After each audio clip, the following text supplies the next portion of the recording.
الحمدللہ والصلاۃ والسلام علی رسول اللہ وعلی آلہ وصحبہ ومن والا، اما بعد۔ ہم نے مستشرقین کے سنت کے حوالے سے جو اشکالات اور اعتراضات ہیں منکرین حدیث کے، جو کہ اکثر مستشرقین سے ہی منقول ہیں اور انہی کی طرف سے پیدا کردہ ہیں، یہ ہم پڑھ رہے ہیں۔ اور کل ہم نے ان کا جو سنت کو صرف متواتر پر محصور کر دینا اور بند کر دینا یا مخصوص کر دینا، یہ جو ان کے ہاں ایک اصول ہے، اس اصول پر ہم نے مختلف جو ہے وہ طریقوں سے رد کیا تھا اور اس کا ہم نے جواب دیا تھا۔ مزید انشاءاللہ اس موضوع پر آج ہم بات کریں گے۔ کچھ چیزیں مزید ہیں جو اس حوالے سے خبر احاد کے رد کے اندر جو وہ ذکر کرتے ہیں اور ان کو رد کرنے کی کوشش کرتے ہیں، انشاءاللہ ہم ان کو آج کے لیکچر میں ذکر کریں گے۔ اور آخر میں ان کا جو اگلا اصول ہے، تیسرا اصول، جس میں وہ راویان حدیث اور سنت کو نقل کرنے والوں پر مختلف طریقوں سے طعن کرتے ہیں، اور اصل میں یہ ان کے بنیادی شبہات ہیں راویان حدیث اور ائمہ حدیث کے حوالے سے، جس کی بنیاد اصل میں طعن ہے راویوں اور محدثین پر۔ انشاءاللہ ہم اس کا آغاز بھی کریں گے۔ تو سب سے پہلے جو باقی چیزیں ہیں ہماری کل والے موضوع سے، انشاءاللہ ان کو ہم مکمل کرتے ہیں۔ تو دوسرا ان کا اصول جو تھا وہ یہ تھا کہ سنت کو متواتر پر محصور کر کے احاد کا رد کر دینا، اور یہ کہنا کہ خبر احاد جو ہوتی ہے اس سے یقین کا فائدہ حاصل نہیں ہوتا، یعنی علم یقینی حاصل نہیں ہوتا، اور وہ ظن کا فائدہ دیتی ہے، اور ظن جو ہے لا یغنی من الحق شیئا، وہ حق سے کچھ بھی کام نہیں آتا، یعنی حق کے مقابلے میں اس کی کوئی اہمیت اور ویلیو نہیں ہے۔ تو ہم نے گزشتہ کل جو گفتگو کی اس سب کا خلاصہ یہ تھا کہ حقیقت میں یہ دعویٰ کرنا کہ سنت صرف متواتر ہے، احاد نہیں ہے، یہ در حقیقت سنت سے کترانا ہے اور جان چھڑانا ہے اور سنت سے انحراف ہے، اور یہ قرآن کریم کی ان متعدد آیات کو اصل میں ٹھکرانا ہے جن آیات میں نبی کریم صلی اللہ علیہ وسلم کی سنت کی اتباع اور آپ کی اطاعت کا حکم دیا گیا۔ اچھا، اور اس طرح چھٹی بات جو آج ہم شروع کر رہے ہیں وہ یہ ہے کہ احادیث میں سے اخبار احاد کو رد کرنے سے اکثر سنت کی تعطیل لازم آتی ہے، یعنی اگر ہم یہ قاعدہ اور اصول مان لیں تو اس سے اکثر احادیث وہ رد ہو جائیں گی، کیونکہ احادیث کا اکثر حصہ اصل میں احاد پر مشتمل ہے، احاد پر مشتمل ہے۔ تو لہٰذا رسول کریم علیہ الصلوۃ والسلام سے صحیح حدیث جب ہم تک پہنچ جائے تو اسے بغیر متواتر اور احاد کی تفریق کیے قبول کرنا لازم ہوگا، یعنی یہ جو تفریق ہے یہ اصل میں درست نہیں ہے، یہ اصل میں درست نہیں ہے۔ اب اعتراض کرنے والا یہ اعتراض کر سکتا ہے کہ اگر تمہارے نزدیک یہ احاد اور متواتر کی تقسیم درست نہیں ہے، اور یہ باقاعدہ کرتے ہیں مستشرقین اعتراض، تو پھر محدثین تمہارے ہی ائمہ نے مصطلح الحدیث کی کتابوں میں یہ متواتر اور احاد کی تقسیم کیوں کی ہے؟ اس کا کیا جواب ہے؟ کوئی آپ میں سے ہے جو اس کا جواب دے سکتا ہے؟ السلام علیکم ورحمۃ اللہ وبرکاتہ۔ وعلیکم السلام جی۔ ہم ان کو یہ کہیں گے کہ بھئی جس طرح سے ہمیں ملی ہے ہم نے اس طرح ہی رکھی ہے، کہ کسی پہ کوئی فرق نہیں کیا، کوئی چینج نہیں ہے، جیسے آئی تھی یہ ثبوت ہے اس چیز کا کہ اس میں کوئی تبدیلی نہیں ہوئی۔ نہیں، اصل میں اعتراض تو ان کا یہ ہے نا، وہ کہتے ہیں کہ تمہارے بڑے جو ہیں محدثین اور ائمہ وہ خود فرق کرتے ہیں متواتر اور احاد میں، اور وہ تقسیم کرتے ہیں۔ مجھے تو یہی سمجھ آ رہی ہے کہ یعنی کہ تقسیم، یعنی کہ جو واحد سے ملی ہے ہم نے اس کو واحد تک ہی رکھی ہے، اور جو متواتر میں ہے متواتر تک ہی رکھی ہے ہم نے، اس ہاں لیے جی، فرق رکھا ہے، لیکن کوئی اور یقین ہم اس نے سے؟ سب پہ ہی کرنا ہے۔ چلیں ٹھیک ہے، یہ بھی ٹھیک ہے، آپ نے ایک جواب دیا۔ اور کوئی، کسی کے پاس اور کوئی اس کے علاوہ جواب ہے؟ وہ نعمان خالد صاحب ہوتے ہیں ہمارے پاس، ہوتے تھے ہمارے ساتھ، ہیں وہ؟ السلام علیکم وعلیکم السلام۔ محمد نعمان ہے یا نعمان خالد ہے؟ جی سر، نعمان خالد۔ نعمان خالد صاحب ہیں، آواز کو کیا ہوا ہے؟ سر وہ ذرا گلا تھوڑا خراب ہوا ہے۔ اچھا اچھا، آج کل آپ کی آواز کم سنائی دے رہی، خیر تو ہے؟ سر میں بس یہ لیکچر جو ہے نا میرا وہ رستے میں گزر جاتا ہے تو بس ریکارڈنگ لیتا ہوں اس کی پھر. اچھا چلیں پھر آپ ذرا روشنی ڈالیں اس اعتراض پر کہ وہ کہتے ہیں کہ آپ لوگ ہمیں تنقید کرتے ہو کہ آپ احاد اور متواتر میں فرق کرتے ہو، تو تمہارے محدثین اور ائمہ نے خود اپنی کتابوں میں فرق کیا ہے کہ یہ متواترہ حدیث ہیں اور یہ احاد ہیں، اور وہ کہتے ہیں کہ حدیث متواتر بھی ہوتی ہیں احاد ہوتی ہیں، تو پھر اس کا مطلب ان کے ہاں بھی تو یہ فرق ہے. میرا خیال ہے سر متواتر جو ہے وہ زیادہ تاکیدی حدیث کے طور پر لی جاتی ہوگی کہ اس میں 70 یا 80 لوگ شامل ہیں اس روایت میں،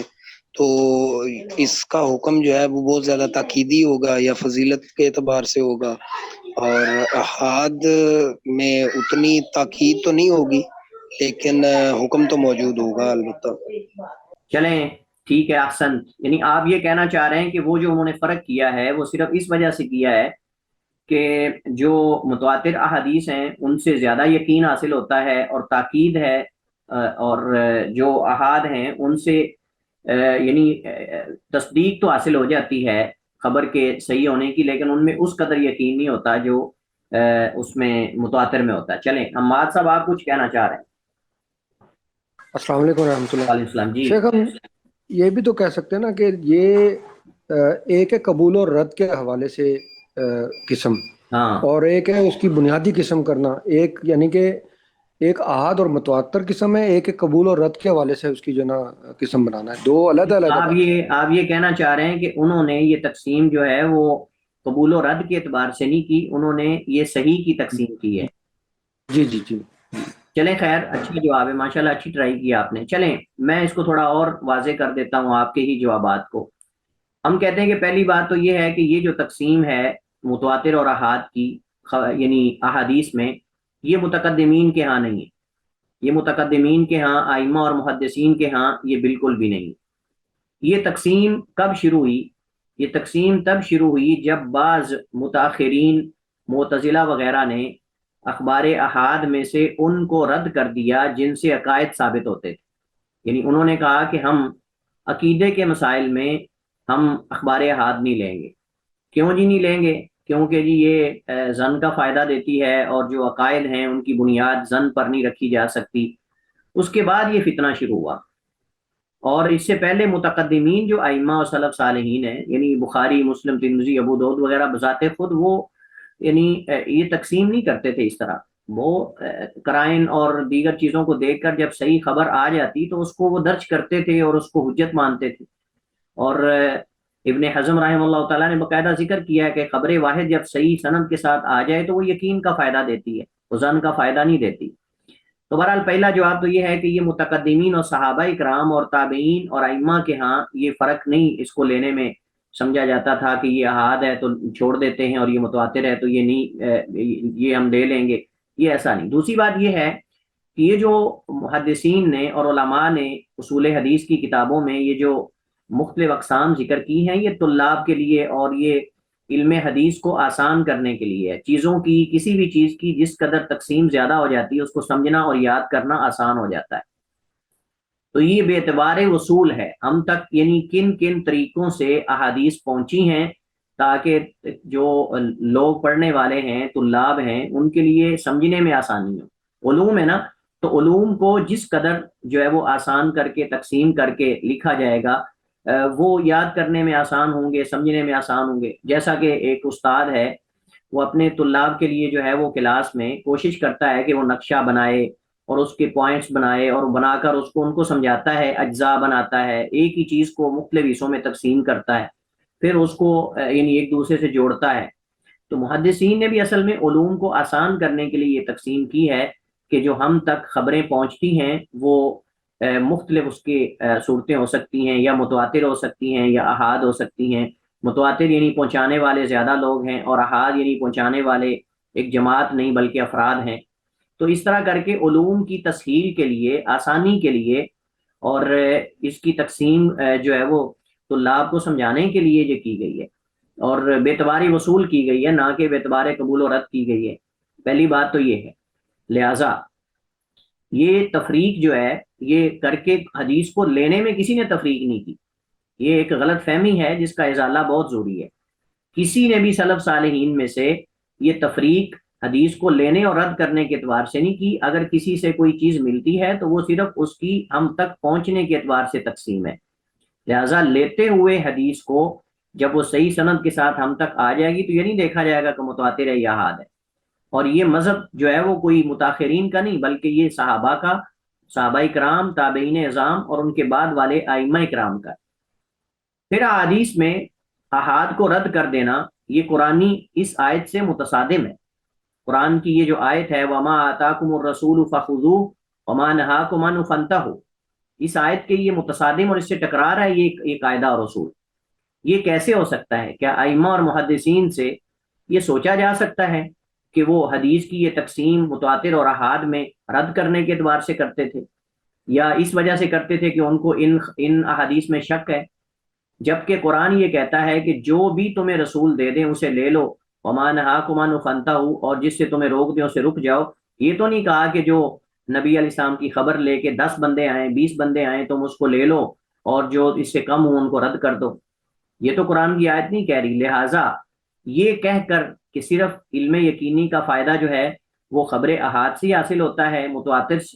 خبر متواتر سے ہی حاصل ہوتا ہے، احاد سے نہیں ہوتا، تو یہ تصادم اور ٹکراؤ ہے قرآنی اس آیت سے اور بھی بہت ساری آیات قرآن کریم میں۔ یہ تو ایک بطور ایک مثال کے ذکر کی گئی ہے، وگرنہ اور بھی بہت ساری۔ لہٰذا اس آیت میں رسول کریم علیہ السلام سے آنے والی ہر بات کو لینے کا حکم ہے۔ اچھا، اس کے بعد یہ کہنا کہ اخبار احاد قطعی و ثبوت نہیں ہو سکتی، یہ بھی غلط ہے، کیونکہ ہر وہ حدیث جس کی نسبت رسول کریم علیہ السلام تک صحیح ثابت ہو جائے وہ قطعی و ثبوت کہلائے گی، قطعی و ثبوت کہلائے گی۔ اور یہ جو اللہ کے نبی علیہ السلام سے احادیث ہم تک پہنچی ہیں وہ مختلف اقسام پر مشتمل ہیں۔ علماء نے انہیں جو ہے وہ 5 یا 4 قسموں میں تقسیم کیا ہے۔ مثلا سب سے پہلے جو ہے وہ متواتر ہیں، اور متواتر 2 طرح کی ہوتی ہے، لفظی اور معنوی۔ لفظی متواتر وہ ہوتی ہے کہ جسے ایک پوری جماعت نے پوری جماعت سے جو ہے وہ لفظاً نقل کیا ہو، یعنی سیم وہ الفاظ نقل کیے ہوں، اور اس کی تعداد بہت کم ہے، اور اس کی تعداد بلکہ بعض علماء نے تو کہا اس کی کوئی مثال ملتی نہیں۔ بعض علماء نے کہا کہ متواتر لفظی کی مثال نہیں ملتی، لیکن مثال موجود ہے بہرحال۔ جیسے میں نے ذکر کیا تھا من کذب علی متعمدا فلیتبوأ مقعدہ من النار۔ اب یہ لفظاً اللہ کے نبی علیہ السلام سے 70 کے قریب صحابہ کرام نے اس حدیث کو انہی الفاظ کے ساتھ یا قریب الفاظ کے ساتھ نقل کیا ہے، اور آپ اندازہ کریں کہ 70 صحابہ کرام سے جب یہ حدیث منقول ہوگی تو آگے ان میں سے ہر ایک سے نقل کرنے والے بھی تابعین بھی بہت زیادہ ہوں گے۔ تو یہ ایک مثال پیش کی جاتی ہے، اگرچہ اس پر بھی بعض علماء ان کا اعتراض موجود ہے۔ تو یہ ہوتا ہے کہ وہ الفاظ اللہ کے نبی علیہ السلام سے بکثرت اس کے راویان نقل کریں۔ میں نے آپ کو بتایا تھا کہ ہم نے جب پڑھتے تھے تو ہم نے اس کے طرق جمع کیے تو تقریباً 70 سے زیادہ صحابہ کرام سے یہ حدیث مروی ہے۔ اچھا، دوسری ہوتی ہے متواتر معنوی۔ معنوی کا مطلب یہ ہے کہ وہ معنی اور وہ حکم یا وہ مسئلہ ایک پوری جماعت صحابہ کی اللہ کے نبی سے نقل کرے۔ مثال کے طور پر اس کی میں چند ایک مثالیں آپ کے سامنے رکھتا ہوں تاکہ آپ کے لیے تھوڑا ذہن اور کھل جائے آپ کا اس حوالے سے۔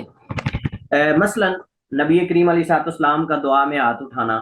اللہ کے نبی علیہ السلام کا دعا میں ہاتھ اٹھانا متعدد مقامات پہ مختلف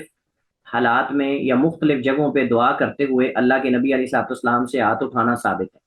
اور یہ ہاتھ اٹھانا متعدد صحابہ کرام نے متعدد الفاظ سے ہم تک نقل کیا ہے، ایک صحابی نے نہیں بلکہ کئی صحابہ کرام نے۔ اسی طرح نبی کریم علیہ السلام کا موضوع پہ مسح کرنا، اب اللہ کے نبی علیہ السلام سے موضوع پر مسح کرنے کی روایات لفظاً تو نہیں، لیکن یہ طریقہ اور یہ حکم اور یہ سنت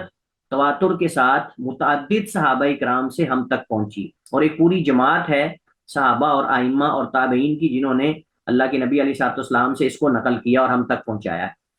اور اس وجہ سے ہی جن لوگوں نے موضوع پر مسح کرنے کی مخالفت کی اور اس کا انکار کیا ان کو علماء نے عقیدے کی کتابوں کے اندر باقاعدہ عقیدہ بنا کر رد کیا ان پر۔ بعض علماء نے کتب عقیدہ میں موضوع کے مسئلے کو ذکر کیا، حالانکہ یہ مسئلہ فقہی ہے، لیکن اس کو عقیدے کی کتابوں میں امام ابو جعفر الطحاوی رحمہ اللہ تعالیٰ نے بھی ذکر کیا، جو بہت متقدم ہے، متاخر نہیں ہے وہ،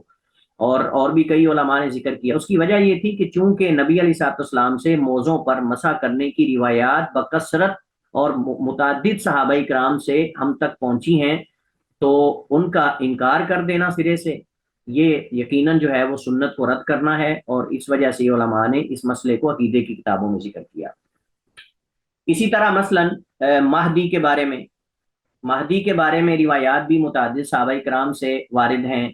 اسی طرح جو ہے وہ دجال کے بارے میں نبی علیہ الصلوۃ والسلام سے، یعنی دجال کے آنے کی جو خبر ہے یہ متعدد صحابہ کرام نے اللہ کے نبی علیہ الصلوۃ والسلام سے نقل کی ہے۔ اور جب ہم بات کرتے ہیں نا متعدد صحابہ کرام سے، اس کا مطلب یہ نہیں ہے کہ آگے پھر تابعین اور تبع تابعین ان سے نقل کرنے والے کم ہو جاتے ہیں، نہیں، صاف ظاہر ہے کہ جب صحابہ کرام زیادہ ہوں گے تو یقیناً ان کے شاگرد آگے تابعین نقل کرنے والے وہ بھی اتنی تعداد میں یا ان سے زیادہ ہوں گے۔ تو اس طرح کر کے یہ وہ چیز کا معنی ہم تک اگر یعنی وہ تواتر کے ساتھ بکثرت ایک پوری تعداد سے پہنچتا ہے تو اس کو کہتے ہیں متواتر معنوی۔ اچھا، ایک تو قسم یہ ہے، اور اس طرح اگر ہم یہ تقسیم کرتے ہیں نا، لفظی تو ہم نے کہا کہ اس کی مثالیں ہمارے پاس بہت کم ہیں، معنوی کی مثالیں اور بھی ہمیں ملتی ہیں، جیسے میں نے چند ایک آپ کے سامنے ذکر کی، اور بھی بہت ساری ایسی ہیں جن کے اندر جو ہے وہ متعدد واقعات متعدد صحابہ کرام نے متعدد مقامات پہ متعدد طریقوں سے نقل کیے ہیں۔ اچھا، اسی طرح جن احادیث سے علم یقینی حاصل ہوتا ہے، تواتر کے علاوہ بھی ایسی اخبار احاد ہیں جو ہمیں یقین کا فائدہ دیتی ہیں۔ اگر ہم یہ تقسیم کر لیتے ہیں نا تو آپ خود اس نتیجے تک پہنچ جائیں گے کہ شاید وہ چند ہی روایات اخبار احاد رہ جاتی ہیں کہ جن کے اندر یقین کا فائدہ نہیں بلکہ ظن، جس کے اندر رجحان ہوتا ہے صحت کی طرف، وہ حاصل ہوتا ہے، اور وہ بھی یہ نہیں ہے کہ اس میں ہم شک کریں گے۔ آپ ذرا ہم تقسیم پڑھتے ہیں تاکہ ہمیں پتہ چلے کہ کتنی کو باقی حدیث رہ جائیں گی اس کے علاوہ۔ تو دوسری قسم ہے یعنی وہ خبر احاد کی ہے کہ جس سے یقین حاصل ہوتا ہے، اور وہ کون سی احادیث ہیں؟ جسے بخاری مسلم نے روایت کیا، باقاعدہ علماء اور محدثین نے علوم حدیث کی کتابوں میں وہ خبر واحد جو قرائن سے گری ہوئی ہو یعنی قرائن نے اس کو گھیرا ہوا ہو اور وہ قرائن پر مشتمل ہو، ان میں سے پہلی قسم جو ذکر کی ہے وہ احادیث ہیں جو بخاری مسلم میں آ جائیں، صحیحین میں آ جائیں، اور امت نے انہیں قبول عام بخشا ہو، مسوائے ان چند احادیث کے جن پر بعض ائمہ نے نقد کیا ہے۔ یہ میں استثنائی صورت نکال رہا ہوں اور یہ علماء نے نکالی ہے، مسوائے چند ان احادیث کے صحیح بخاری مسلم کی جن پر بعض ائمہ نے نقد کیا ہے، اور وہ نقد بھی اصل میں ان روایات پہ ہے جن کو امام بخاری اور مسلم نے اصول میں نہیں بلکہ مطابعات اور شواہد میں نکالا ہے، مطابعات اور شواہد یعنی اس کے طور پہ درج کیا ہے، اصول میں بطور احتجاج کے ان روایات کو بخاری مسلم نے درج نہیں کیا۔ تو لہٰذا بخاری اور مسلم میں، صحیح بخاری اور صحیح مسلم میں حدیث کا آ جانا، اور خصوصاً اصول میں، یہ ایک ایسی دلیل ہے جو اس خبر واحد کے یقین ہونے کا فائدہ دیتی ہے۔ اچھا، اب اعتراض کرنے والا اس پہ بھی اعتراض کر سکتا ہے کہ بخاری مسلم جو ہے وہ بھی تو انسان ہی ہے، کیا بخاری مسلم سے غلطی نہیں ہو سکتی؟ کیا ان سے بھول نہیں ہو سکتی؟ اور پھر یہ ہے کہ کیا وہ فرشتے ہیں، یا مطلب یہ ہے کہ وہ کوئی نبی ہیں اور رسول ہیں کہ آپ ان کی بات کو اتنا حتمی مانتے ہو اور آپ کہتے ہو کہ غلطی نہیں ہو سکتی؟ تو ہم کہتے ہیں پہلی بات تو یہ ہے کہ امام بخاری اور امام مسلم کے اندر کا ان کی کتابوں پر یعنی اس قدر لوگوں کا اعتماد ہونا، اس کی کئی وجوہات ہیں۔ سب سے پہلی بات تو یہ ہے کہ شیخین یعنی بخاری اور مسلم کا فن حدیث میں جو مقام و مرتبہ ہے، میں یہ چیز اصل میں واضح کر رہا ہوں چونکہ بعض طلبہ کے ہاں جو ہے وہ یعنی آپ سمجھیں کہ وہ ان چیزوں کو سمجھنے میں دقت ہوتی ہے ان کے لیے کہ کیسے صحیحین کو اتنا بڑا درجہ کیوں دیا جاتا ہے اور کیوں کہا جاتا ہے کہ یہ خبر احاد جو ہیں وہ یقین کا فائدہ دیتی ہیں۔ تو سب سے پہلی بات تو یہ ہے کہ شیخین بخاری اور مسلم فن حدیث میں ان کا جو مقام تھا اس دور کے اندر، وہ بہت بڑا مقام تھا اور سارے لوگ تسلیم کرتے تھے۔ اور پھر بڑی بات یہ ہے کہ امام مسلم اور امام بخاری یہ ان ائمہ میں شمار ہوتے ہیں جنہوں نے راویوں پر جرح کی ہے، جنہوں نے راویوں پر جرح کی، یعنی راویوں کے حالات اور ان کے ثقہ اور ضعیف ہونے کا یہ بتانے والوں میں سے۔ آپ دیکھیں دیگر ائمہ میں مثلا ہم اگر بات کریں ابن ماجہ ہیں یا امام مثلا امام ترمذی ہیں یا دیگر بعض ائمہ ہیں، ان کا وہ مقام نہیں تھا راویوں پر جرح کرنے کے اعتبار سے، لیکن امام بخاری اور امام مسلم باقاعدہ اس فن میں ایک مقام رکھتے تھے، اور بخاری رحمہ اللہ تعالیٰ کے اقوال باقاعدہ معتدل ائمہ میں شمار کیے جاتے ہیں اور ان کو لیا جاتا ہے۔ اور پھر یہ ہے کہ جو صلاحیت بخاری مسلم کے پاس تھی، جو صلاحیت بخاری مسلم کے پاس تھی صحیح اور ضعیف میں فرق کرنے کی، وہ شاید اس کے بعد والوں کے پاس اتنی نہ ہو۔ اس وجہ سے اور اسی طرح راویوں کے حالات کو پرکھنا، راویوں کے حالات کو پرکھنا، اور اسی طرح جو ہے وہ ان کی جانچ پڑتال کرنے کے بعد جو روایات یعنی ان پہ اعتماد ہوگا ان کو وہ نقل کریں گے۔ اور اس وجہ سے امام بخاری رحمہ اللہ تعالیٰ اور امام مسلم انہوں نے اپنی صحیح میں جن مدلسین راویوں سے جو ہے وہ احادیث لی ہیں، ائمہ نے باقاعدہ اس کو قبولیت دی ہے۔ انہوں نے کہا کہ مدلس راوی کی روایت جب انا کے ساتھ آئے تو وہ قابل قبول نہیں ہے الا کہ وہ صحیح بخاری یا صحیح مسلم میں آ جائے۔ صحیح بخاری اور صحیح مسلم میں آ جانے کا کیا مطلب ہے کہ امام بخاری اور امام مسلم نے پوری تتبع کے بعد، جانچ پڑتال کے بعد وہ روایات ان سے لی ہیں، اور یقیناً ان کے پاس اس کے دوسرے قرائن بھی موجود تھے۔ لہٰذا بخاری مسلم کا جو اس فن کے اندر مقام و مرتبہ تھا اور صحیح اور ضعیف میں فرق کرنے کے جو ان کے پاس ملکہ اور صلاحیت تھی، اصل میں یہ چیز تھی جس نے ان کی کتابوں کو ان کے زمانے کے محدثین اور ائمہ کے ہاں مقبول بنا دیا۔ کسی نے لکھا ہے کہ جی جن حدیث پہ تنقید ہوئی ہے شیخین کی، بخاری مسلم کی، اس کی وہ مثالیں امام دارقطنی کی کتاب العلل کے اندر آپ کو مل جائیں گی۔ امام دارقطنی کی کتاب العلل کے اندر اس کی مثالیں موجود ہیں، اور حافظ ابن حجر نے رحمہ اللہ تعالیٰ نے فتح الباری کے مقدمے کے اندر جو ہدی الساری ہے اس کے اندر امام حافظ ابن حجر نے اس چند ایک وہ حدیث ذکر کر کے ان کا جواب بھی دیا ہے۔ جن پر تنقید بنتی تھی وہ بھی ذکر کی ہے، اور جن پر نہیں بنتی تھی وہ جواب سب تفصیلات ذکر کی ہیں۔ اور حافظ ابن حجر کہتے ہیں کہ امام دارقطنی نے جن احادیث پر اعتراض کیا ہے، صحیح بخاری کی جن حدیث پر اعتراض کیا ہے اس میں حق امام بخاری کے ساتھ ہے، اور جن حدیث صحیح مسلم کی جن حدیث پہ اعتراض کیا ہے اس میں حق امام دارقطنی کے ساتھ ہے، لیکن وہ احادیث امام مسلم کی اصول میں نہیں بلکہ متابعات میں ہے، اور متابعات میں بسا اوقات امام تساہل کر جاتا ہے اور وہ اسے حجت نہیں لے رہا ہوتا کیونکہ اصل وہ پہلے ذکر کر چکا ہوتا ہے۔ چلیں خیر، بہرحال موضوع دور نکل جائے گا۔ تو یہ سب سے پہلی چیز ہے۔ تو صحیحین کا ان کے شیوخ، تلامید اور دیگر کبار اہل علم کے ہاں مقبول ہو جانا۔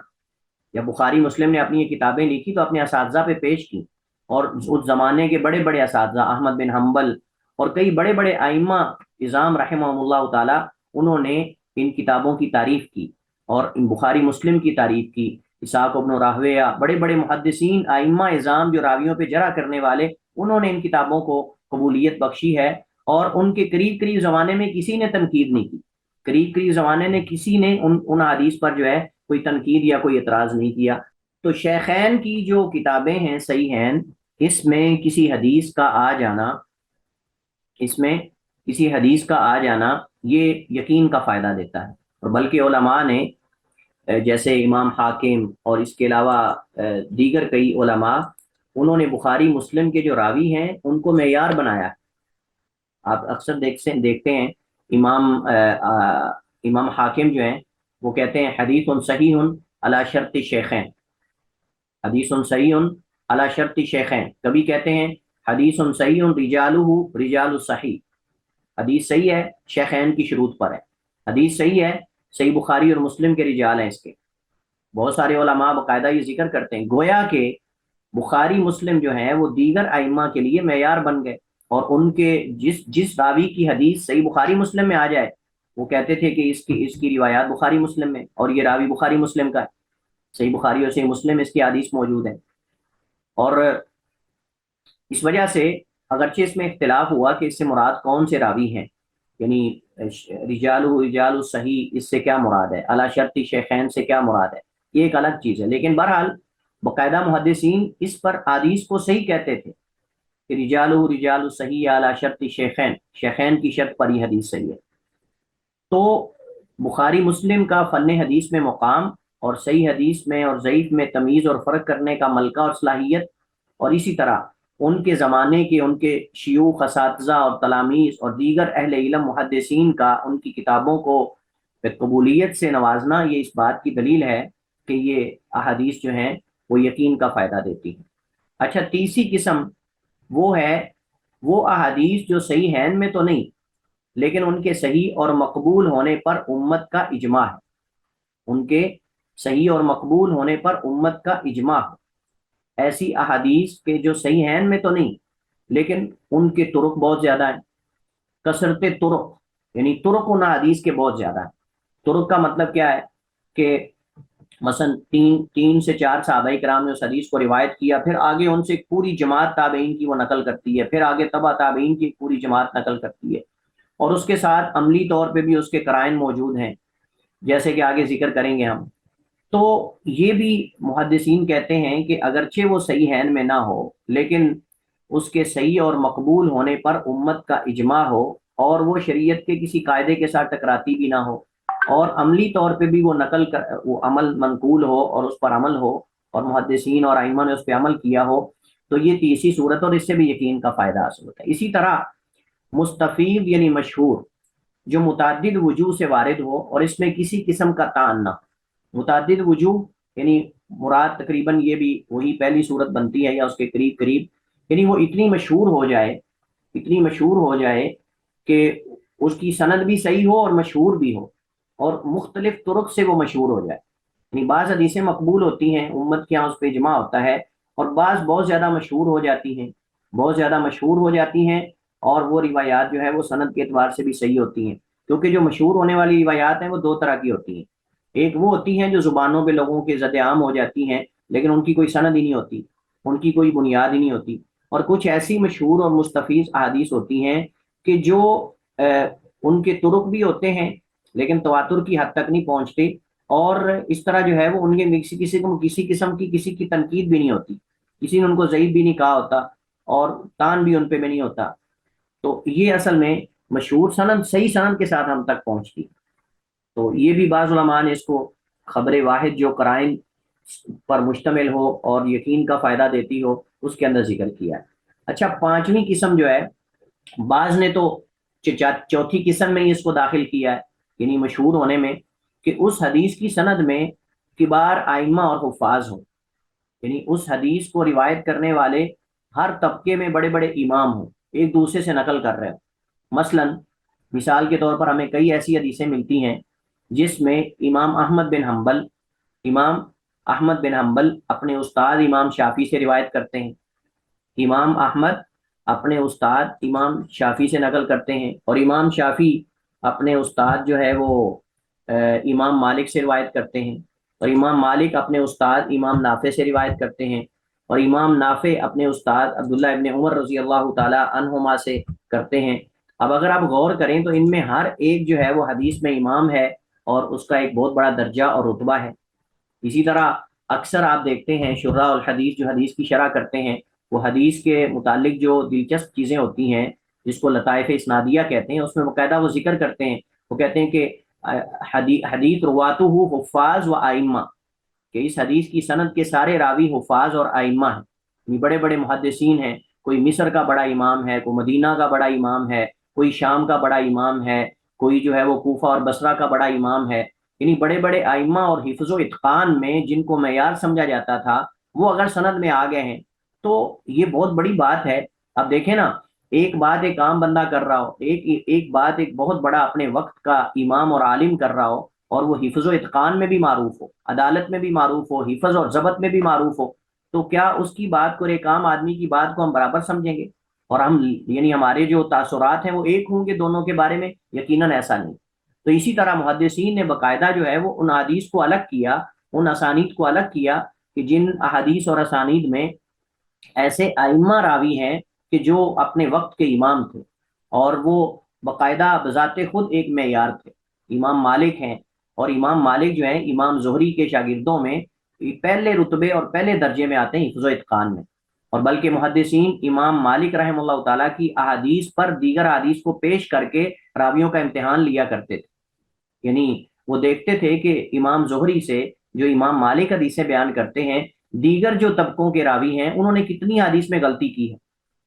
تو اگر اس کی غلطیوں کی مقدار امام مالک کی احادیث کے مقابلے میں زیادہ ہوتی تو اس کو وہ ضعیف کہتے تھے،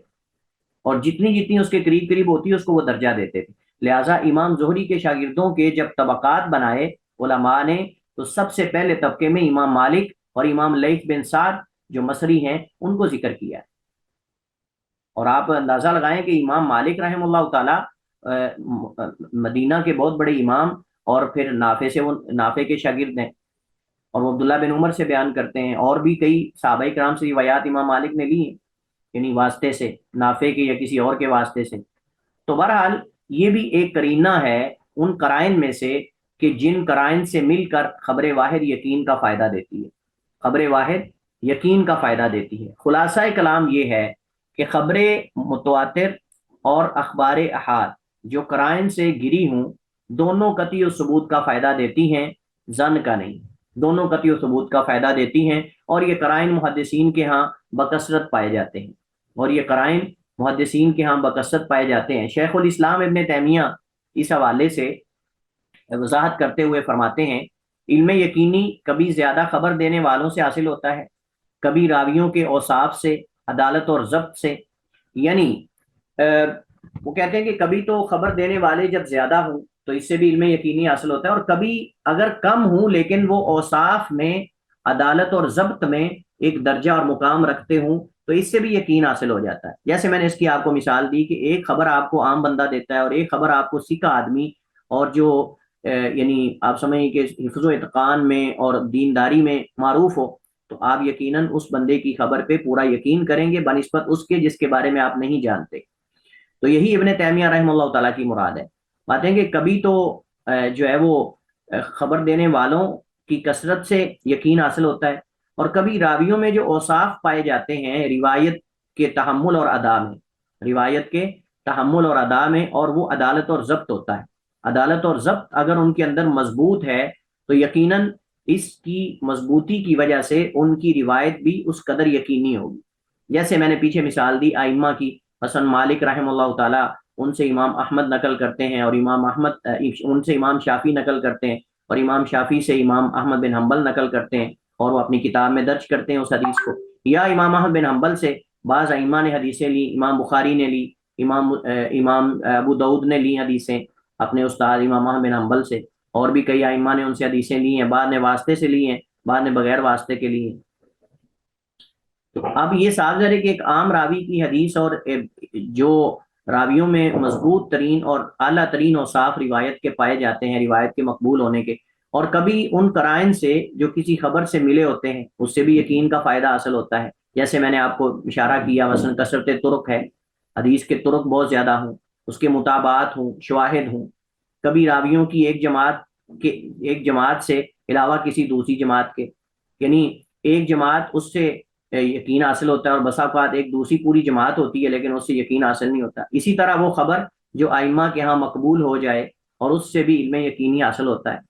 یعنی جو ائمہ اور محدثین کے ہاں خبر مقبول ہو اور انہوں نے اسے نقل کیا ہو، صحیح کہا ہو، تو اگرچہ وہ خبر واحد ہو تو بھی یقین کا فائدہ دیتی ہے. اب رہا یہ منکرین سنت کا اعتراض کہ جی فرد واحد ضبط و اتقان کے جس درجے پر بھی ہو اس سے غلطی تو ہو سکتی ہے، یہ کیسے ہو سکتا ہے کہ اس سے غلطی نہیں ہو سکتی؟ تو اس کا کیا جواب ہے؟ اس کا جواب یہ ہے کہ جن محدثین نے ان حدیث کو قبول کیا ہے وہ محض اس وجہ سے قبول نہیں کر لیا آنکھیں بند کر کے کہ اس کو بیان کرنے والے راوی عادل اور ضابط ہے اور بس. یعنی ہمارے یہ لوگ بعض اصل میں یہ سمجھتے ہیں کہ شاید محدثین نے ان حدیث کو بس چپ کر کے آنکھیں بند کر کے لے لیا اس وجہ سے کہ ان کے روایت کرنے والے راوی جو ہیں وہ ثقہ ہیں اور بس، اگرچہ ایک ہی ہیں سارے. نہیں، ایسی بات نہیں ہے، بلکہ اس کے لیے ان حدیث کو قبول کرنے کے لیے ان محدثین کے پاس اور بھی قرائن تھے، اور ان قرائن کو سامنے رکھتے ہوئے انہوں نے ان احادیث کو درج کیا ہے. ایسے نہیں چپ کر کے درج کر دیا. مثلاً وہ قرائن کیا ہو سکتے ہیں؟ جیسے میں نے پہلے ذکر کیا کثرت طرق، اس حدیث کے طرق بہت زیادہ ہیں، یعنی اگرچہ صحابی ایک ہے لیکن صحابہ کے بعد آگے جا کے تابعین، تبع تابعین بہت زیادہ ہو جاتے ہیں. اب صحابی کا ایک رتبہ اور ایک عام آدمی کا رتبہ صاف ظاہر ہے کہ یہ دونوں برابر نہیں ہو سکتے. اور صحابی اگر نبی علیہ الصلوۃ والسلام سے کوئی خبر بیان کرتا ہے تو وہ کسی دوسرے کی خبر بیان کرنے کی طرح نہیں ہے، اس میں کوئی شک نہیں. تو جب صحابی اللہ کے نبی سے نقل کر رہا ہے اور آگے بہت بڑی ایک پوری جماعت ہے تو صاف ظاہر ہے کہ یہ انہوں نے اس کو دیکھ لیا. اسی طرح مثلاً یہ جن روایات کو یہ منکرین سنت رد کرتے ہیں احاد سمجھ کر، ان میں سے اکثر کی قرآنی آیات، احادیث متواترہ اور اقوال صحابہ اور تابعین سے تائید حاصل ہوتی ہے. یعنی وہ خالی صرف اس وجہ سے نہیں ہے کہ وہ چونکہ راوی اس کا ثقہ ہے اور صحابی، صحابہ کے بعد تابعی، تبع تابعی وغیرہ اگرچہ ایک ایک ثقہ ہے تو انہوں نے لے لیا، نہیں، بلکہ ان میں اکثر احادیث کی تائید ہوتی ہے قرآنی آیات سے، احادیث متواترہ یا دیگر جو قرائن سے ملی ہوئی احادیث ہیں ان سے، اقوال صحابہ اور تابعین سے. اور اگر آپ اس کی مثال دیکھنا چاہیں تو آپ مصنف ابن ابی شیبہ کے اندر، آپ مصنف عبد الرزاق کے اندر، اور اس کے علاوہ بہت سارے محدثین کی کتابوں کے اندر آپ کو باقاعدہ امام مالک کی موطا کے اندر آپ کو مل جائے گا کہ وہ پہلے وہ حدیث ذکر کرتے ہیں، پھر صحابہ کے اقوال ذکر کرتے ہیں. پہلے نبی علیہ السلام سے مرفوع حدیث اگر منقول ہوں تو وہ ذکر کرتے ہیں اگرچہ وہ اخبار احاد ہوں، پھر وہ صحابہ کرام اور ائمہ سے، تابعین سے جو اقوال اس سے ملتے جلتے ہیں وہ بھی نقل کرتے ہیں اور اپنی سند سے نقل کرتے ہیں. اس کا مطلب یہ ہوا کہ وہ حدیث خالی حدیث نہیں، بلکہ اگر متعدد صحابہ بھی اس طرح کی ہی بات کر رہے ہیں، اس کا مطلب یہ ہے کہ وہ بات نبی کی بات ہے اور نبی علیہ الصلوۃ والسلام کی بات کی گواہی دیگر صحابہ سے مل گئی. اگرچہ بعض دفعہ صحابہ کرام نبی علیہ الصلوۃ والسلام کی طرف اس بات کی نسبت ڈرتے ہوئے نہیں کرتے تھے کہ کہیں شاید غلطی نہ ہو جائے. اس وجہ سے آپ دیکھیں بہت ساری ایسی روایات ہیں صحابہ کرام اس کو اپنا قول سمجھ کر پیش کرتے ہیں لیکن دوسرا صحابی اس کو اللہ کے نبی سے بیان کر رہا ہوتا ہے، اور اس کی بہت ساری مثالیں آپ کو مصنف عبد الرزاق کے اندر مل جائیں گی، مصنف ابن شیبہ کے اندر مل جائیں گی، آپ کو مصنف عبد الرزاق کے اندر بھی اس کی مثالیں موجود ہیں. تو صحابہ بعض دفعہ حدیث ہوتی تھی لیکن اس کو وہ بیان کر دیتے تھے. عبداللہ ابن مسعود سے بہت ساری ایسے ان کے اقوال ہیں جو حقیقت میں دیگر صحابہ کرام سے مرفوع اللہ کے نبی سے مروی، لیکن وہ بعض دفعہ احتیاطاً اللہ کے نبی علیہ السلام کی طرف نسبت نہیں کرتے تھے، کیونکہ کسی بات کی نسبت نبی کی طرف کرنا یہ کوئی آسان نہیں. اس وجہ سے حضرت زید بن ارقم رضی اللہ تعالی عنہ سے جب پوچھا گیا کہ تم ابو ہریرہ اور حضرت انس بن مالک رضی اللہ تعالی عنہما کی طرح زیادہ حدیثیں کیوں نہیں بیان کرتے، تو کہتے ہیں کبرنا و نسینا والحدیث عن رسول اللہ شدید، کہ اب ہم بوڑھے ہو گئے ہیں، بھولنے لگ گئے ہیں، اللہ کے نبی سے حدیث بیان کرنا کوئی اتنا آسان نہیں ہے، اللہ کے نبی علیہ السلام سے حدیث بیان کرنا کوئی اتنا آسان کام نہیں. تو بہرحال ان کے پاس قرائن ہوتے تھے اور وہ اس وجہ سے نہیں چپ کر کے حدیث اپنی کتاب میں درج کر دیتے تھے، بلکہ ان کے پاس دیگر قرائن ہوتے تھے، ان قرائن کو سامنے رکھتے ہوئے وہ اس حدیث کو نقل کر کے اس پر اعتماد کرتے تھے. ان کا واقع اور تاریخ کے موافق ہونا یہ قرینہ ہے، ان کا واقع اور تاریخ کے مطابق ہونا. مثلا کسی حدیث کے اندر کوئی ایسی خبر ہے جو واقع کے مخالف نہیں اور اس کی تائید ملتی ہے لوگوں کے عمل سے، گواہی سے، یا اس جگہ سے، یا اس مطلب اب دیکھیں مثلا بدر ہے، احد ہے، اس طرح کے مقامات ہیں، وہاں حقائق موجود تھے اس دور کے اندر. ابھی تو چلے انہوں نے وہ تاریخی مقامات ختم کر دیے یا اس میں تبدیلی کر دی وسعت کی وجہ سے، توسیع کی وجہ سے، لیکن جن محدثین نے حدیثیں لی انہوں نے وہ مقامات پہ جا کے پھرے بھی، ان مقامات کو جا کے دیکھا بھی ہے، اور باقاعدہ وہاں جا کے انہوں نے، ان کو اور زیادہ یقین ہو گیا کہ یہ احادیث صحیح ہیں، ان کو اور زیادہ یقین ہو گیا کہ یہ احادیث جو ہیں وہ صحیح ہیں. لہٰذا جن محدثین نے اخبار احاد کو اپنی کتابوں میں نقل کیا ہے وہ خالی اس وجہ سے نقل کر دیا کہ چونکہ اس کے راوی جو ہیں وہ ثقہ ہے، بلکہ اس کے ساتھ ساتھ ان کے پاس اور بھی قرائن تھے. ان قرائن میں سے کثرت طرق اور ان احادیث کا قرآنی آیات سے، احادیث متواترہ یا متحب القرائن احادیث اور اقوال صحابہ سے جو ہے وہ تائید ملنا اور شواہد کا پایا جانا اور ان کا واقع اور تاریخ کے موافق ہونا، کئی اور چیزیں تھیں جن کو سامنے. اس وجہ سے آپ دیکھیں امام البانی رحمہ اللہ تعالی، شیخ البانی جو محدث العصر ہیں اور محقق العصر ہیں، ان کی آپ اگر سلسلہ حدیث صحیحہ دیکھیں تو اس کے اندر وہ اس کا بہت زیادہ اہتمام کرتے ہیں. اور میں آپ کو اس بات کی نصیحت کروں گا کہ اس کے اردو میں بھی ان کے یہ آ چکی ہے سلسلہ حدیث صحیحہ، تو آپ اگر اس کو پڑھنا چاہیں تو پڑھیں، بہت مفید ہے وہ۔ اچھا وہ کیا کرتے ہیں، وہ حدیث کو جب صحیح کہتے ہیں نا تو پھر اس کے شواہد ذکر کرتے ہیں، اس کے مطابعات ذکر کرتے ہیں قرآنی آیات سے، صحیح احادیث سے، اور اگر کسی حدیث کو جس کو وہ صحیح کہہ رہے ہیں اس کا کسی دوسری صحیح حدیث کے ساتھ بظاہر تعارض ہو تو اس تعارض کا حل بھی وہ ذکر کرتے ہیں کہ یہ حدیث کوئی آپس میں اس حدیث سے ٹکرا نہیں رہی، متعارض نہیں ہے، اس کا حل یہ ہے، اور وہ قاعدہ وہ جواب بھی ذکر کرتے ہیں۔ ہمارے بعض طلبہ یہ سمجھتے ہیں کہ شاید شیخ البانی رحمہ اللہ تعالیٰ نے سلسلہ حدیث صحیحہ کے اندر بس خالی صحیح ضعیف صحیح ضعیف اور حکم لگا دیا، نہیں، انہوں نے بڑی محنت کی ہے، انہوں نے جن حدیث کو صحیح کہا ہے اس کے دلائل بھی ذکر کیے ہیں، اور اگر وہ حدیث جس کو وہ صحیح کہہ رہے ہیں وہ کسی دوسری صحیح حدیث کے ساتھ بظاہر متعارض ہے اس کا جواب بھی دیا کہ یہ متعارض نہیں ہے، اس کا جواب اصل میں یہ ہے، جمع دونوں میں اس طرح کی صورت نکالی جا سکتی ہے۔ اچھا یہ تو تھا ان کا جو اخبار احاد کے حوالے سے جو ان کا اعتراض کیا جاتا ہے اخبار احاد کو رد کرنے کا اور متواتر پر صرف سنت کو معصور کرنے کا۔ اس کے بعد ان کا تیسرا جو اصول ہم نے پڑھا تھا وہ کیا تھا کہ مختلف طریقوں سے ناقلین سنت میں طعن کرنا اور ان پر الزامات لگانا، یہ ایک جو ہے وہ ان کا اصول ہے۔ اب وہ کیا کرتے ہیں، مثلا وہ صحابہ سے کام شروع کرتے ہیں، صحابہ کرام رضوان اللہ مجمعین میں سے سب سے زیادہ جن پر طعن کیا ان مستشرقین اور منکرین سنت نے وہ حضرت ابو ہریرہ رضی اللہ تعالیٰ عنہ۔ صحابہ کے بعد وہ ائمہ کی طرف آ جاتے ہیں، اور ائمہ اعظام کی طرف آ کر وہ اعتراض کیا کرتے ہیں، کہتے ہیں کہ جی انہوں نے حدیثیں سندیں اپنی طرف سے بنا کر، انہوں نے جو قول اچھے دیکھے ائمہ کے یا اپنے، اس کے اوپر سندیں لگا کر ان کو صحابہ کی طرف منسوب کر دیا اور نبی علیہ السلام کی طرف منسوب کر دیا۔ اچھا جی تمہارے پاس اس کی دلیل کیا ہے؟ کہتے ہیں اس کی دلیل امام مالک کی موطا ہے۔ کہتے ہیں موطا امام مالک کے اندر جو مرسل روایات ہیں، جو بلاغیات ہیں امام مالک کی، کہ امام مالک کہتے ہیں بلغنی قضا، کہ مجھے پہنچی ہے خبر فلاں فلاں کے واسطے سے۔ اب وہ کہتے ہیں کہ یہ جو بلغنی اور اس طرح کئی اقوال کی سندیں نہیں ہیں، مرسل روایات، اور بخاری میں جو معلق روایات ہیں قال فلان قال فلان، وہ کہتے ہیں اس بات کی دلیل ہے کہ جس کی سندیں وہ جوڑ سکے انہوں نے جوڑ لی، اور جو سندیں نہ بن سکی اس کو انہوں نے اس طرح کہہ دیا بلغنی قضا، مجھے یہ خبر پہنچی فلاں سے، یا قال فلان کہہ دیا، پوری سند آگے نہیں بنا سکے۔ اس طرح کے مختلف طریقوں سے وہ ہیلے ہتھکنڈے اختیار کر کے راویان حدیث پر اعتراض کرتے ہیں۔ تو یہ اصل میں ان کا اصول ہے، جس کے ارد گرد ان کے یہ سارے جو جن کی طرح میں نے اشارہ کیا اعتراضات اور شبہات جو ہیں وہ گھومتے ہیں۔ اور وہ اصول کیا ہے کہ مختلف طریقوں سے ناقلین سنت میں طعن کرنا اور ان پر مختلف قسم کے الزامات لگانا۔ اب منکرین سنت جو ہیں وہ بہت سارے شبہات راویان حدیث کے ارد گرد ان کے گھومتے ہیں۔ اب جن ائمہ اور محدثین اور راویان حدیث پر انہوں نے اعتراض کیا، سب سے پہلے ان میں سر فہرست امام الحفاظ والمحدثین سیدنا ابو ہریرہ رضی اللہ تعالی عنہ ہے۔ اور اصل میں اس کی بنیادی وجہ کیا ہے، میں نے اس دن بھی ذکر کیا تھا کہ حضرت ابو ہریرہ رضی اللہ تعالی عنہ پر منکرین سنت اور مستشرقین کا حملہ کرنا، یہ بنیادی اس کی وجہ ان سے ذخیرہ حدیث کثرت سے مروی ہونا، اصل میں یہ تکلیف ہے ان کو۔ اور بہت ساری روایات سیدنا ابو ہریرہ رضی اللہ تعالیٰ عنہ سے وہ ہے جن کا تعلق عقیدے سے ہے، ایمانیات سے ہے، غیبیات سے ہے اور آخرت کے مسائل سے ہے۔ وہ چاہتے ہیں کہ ان سب کو حضرت ابو ہریرہ کی ذات کو مشکوک بنا کر ان سب کو رد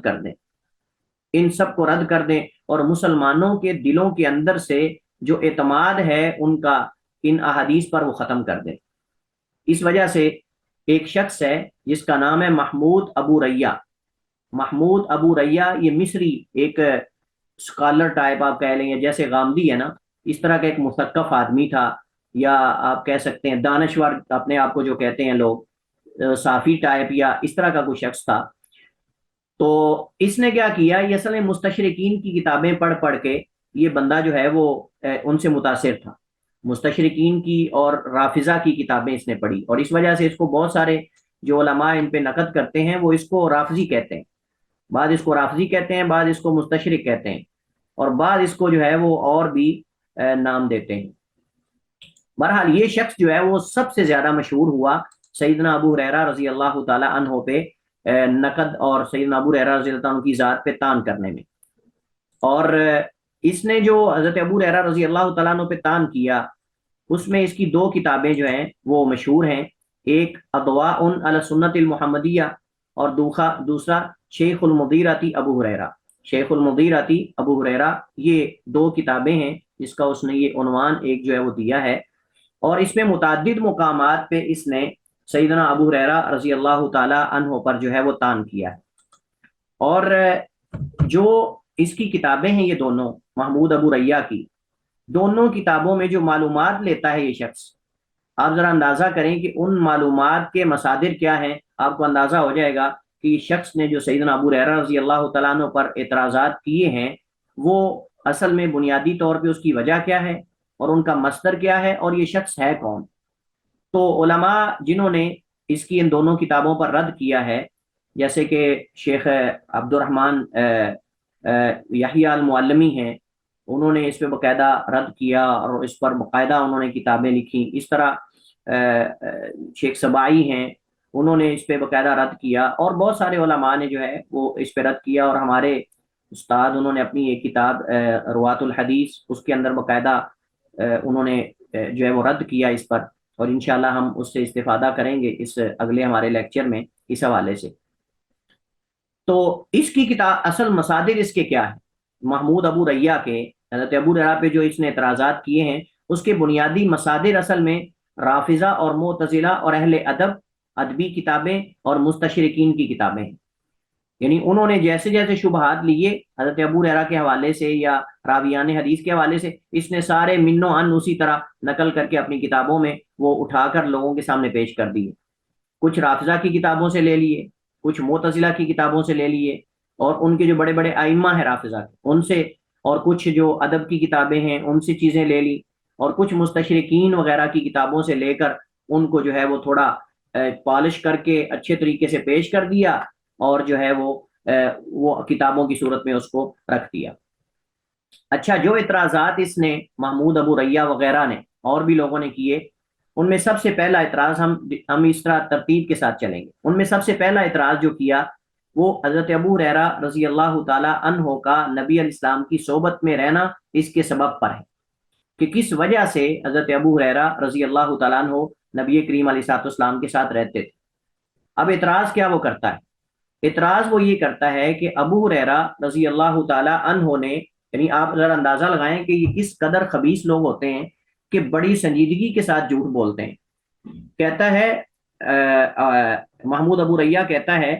سبب صحبتہ للنبی صلی اللہ علیہ وسلم کان ابو ہریرہ صریحا صادقا فی الابانۃ عن سبب صحبتہ للنبی۔